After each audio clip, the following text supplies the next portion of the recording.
السلام علیکم ورحمۃ اللہ وبرکاتہ۔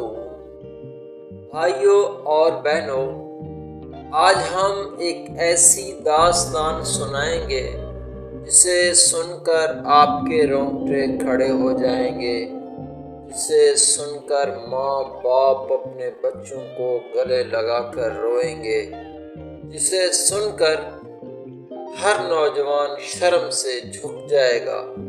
یہ ہے قوم لوط کی سچی اور مکمل داستان۔ حضرت لوط علیہ السلام حضرت ابراہیم علیہ السلام کے بھائی ہارون کے بیٹے تھے، یعنی ابراہیم علیہ السلام کے بھتیجے تھے۔ جب حضرت ابراہیم علیہ السلام کو نمرود نے آگ میں ڈالا تھا، لوط علیہ السلام نے سب سے پہلے ایمان لایا۔ اللہ نے انہیں نبوت عطا کی اور حکم دیا، جاؤ میری طرف سے میری مخلوق کو تنبیہ کرو جو سدوم اور عمورہ کے میدانوں میں رہتی تھی۔ سدوم اور عمورہ شہروں کے نام ہیں۔ یہ علاقہ آج کا ڈیڈ سی ہے جو اردن اور فلسطین کے درمیان واقع ہے۔ وہاں 5 بڑے شہر تھے۔ یہ شہر بہت زرخیز، خوبصورت اور دولت مند تھے۔ ان کے نام ہیں سدوم، عمورہ، ادمہ، زبوئم اور بالآخر بیلا، جو بعد میں سوغر کہلایا۔ لواطت یعنی مرد کا مرد سے بدکاری۔ دنیا میں سب سے پہلے یہی قوم اس گناہ کی مرتکب ہوئی۔ عورتوں کو بالکل چھوڑ دیا گیا تھا، شادیاں ختم ہو گئی تھی، بازاروں میں کھلا مکھلا یہ کام ہوتا تھا۔ جو مسافر شہر میں آتا، رات کو گلیوں میں گھیر لیا جاتا، اس کے ساتھ زبردستی بدکاری کی جاتی۔ اسی لیے آج بھی انگریزی میں سودومی یعنی لواطت کا لفظ سدوم شہر سے نکلا ہے۔ راستوں میں لوٹ مار عام تھی۔ تفسیر میں آتا ہے کہ وہ ہوا کو بھی ٹیکس لگاتے تھے، یعنی اتنی لوٹ مار۔ عورتیں بھی فحاشی میں مردوں سے بازی لے گئی تھی، وہ ایک دوسرے سے بدکاری کرتی تھی۔ امام قرطبی لکھتے ہیں کہ عورتیں چھتوں پر بیٹھ کر فحش حرکتیں کرتی تھیں۔ حضرت لوط علیہ السلام نے تقریباً 30 سال تک نصیحت کی، رات دن روتے، گلی گلی پھرتے، لوگوں کے گھروں کے دروازے کھٹکھٹاتے، فرماتے، اے میری قوم، اللہ سے ڈرو، میری بیٹیوں سے نکاح کر لو، یہ تمہارے لیے پاکیزہ ہے، یہ اللہ کا حکم ہے، یہ گناہ چھوڑ دو ورنہ اللہ کا عذاب آئے گا۔ لیکن جواب ملتا، اے لوط، اپنا مذہب لے کر چلا جا، ہمیں ہمارا طریقہ پسند ہے۔ ایک دفعہ تو قوم نے کہا، اے لوط، اگر تو سچا ہے تو ہم پر عذاب لا کر دکھا۔ بس یہی الفاظ ان کی تباہی کا سبب بن گیا۔ ایک دن شام کے وقت 3 خوبصورت نوجوان حضرت لوط علیہ السلام کے گھر داخل ہوئے۔ ان کے چہرے چاند کی طرح روشن تھے۔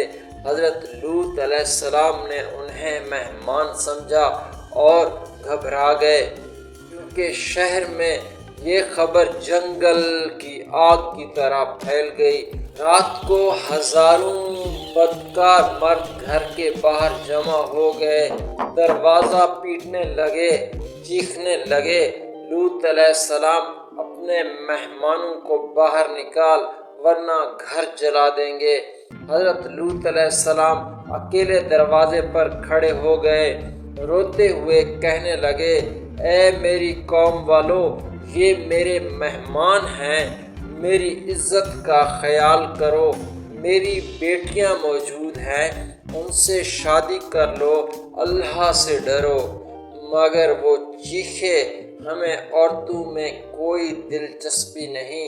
اس وقت حضرت جبرائیل علیہ السلام نے اپنی ایک انگلی سے اشارہ کیا اور سارے بدکاروں کی آنکھیں اندھی ہو گئی۔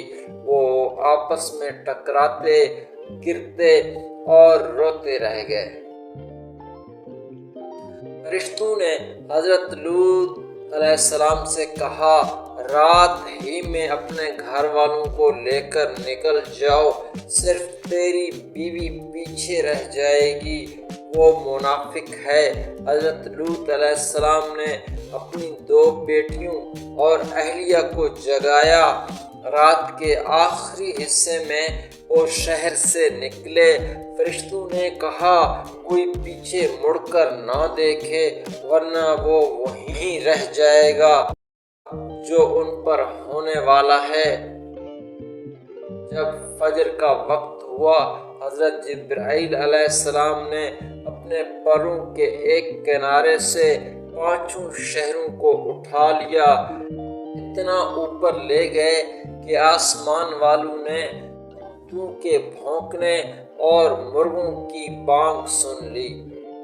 پھر الٹا کر زمین پر دے مارا، اس کے ساتھ ہی آسمان سے تپائے ہوئے مٹی کے پتھر برسے، ہر پتھر پر ایک ایک شخص کا نام لکھا تھا، کوئی بچ نہیں سکا۔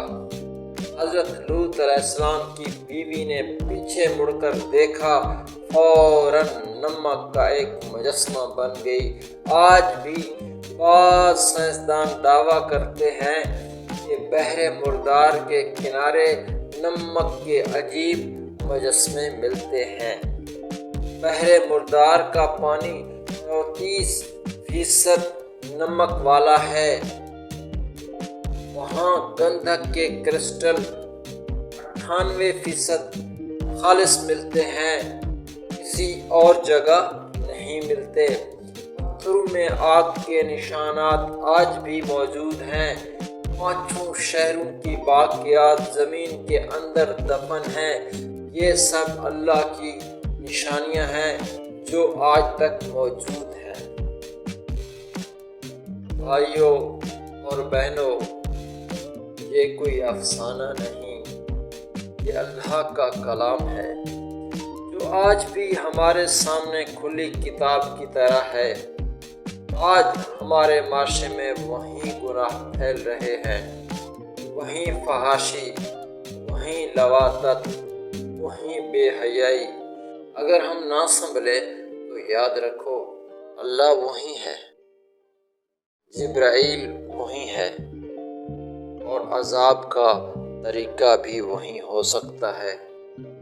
اللہ ہم سب کو معاف کر دے، ہمارے بچوں کو، ہماری نسلوں کو پاک رکھے، ہمیں ہدایت دے، ہمیں توبہ کی توفیق عطا فرمائے۔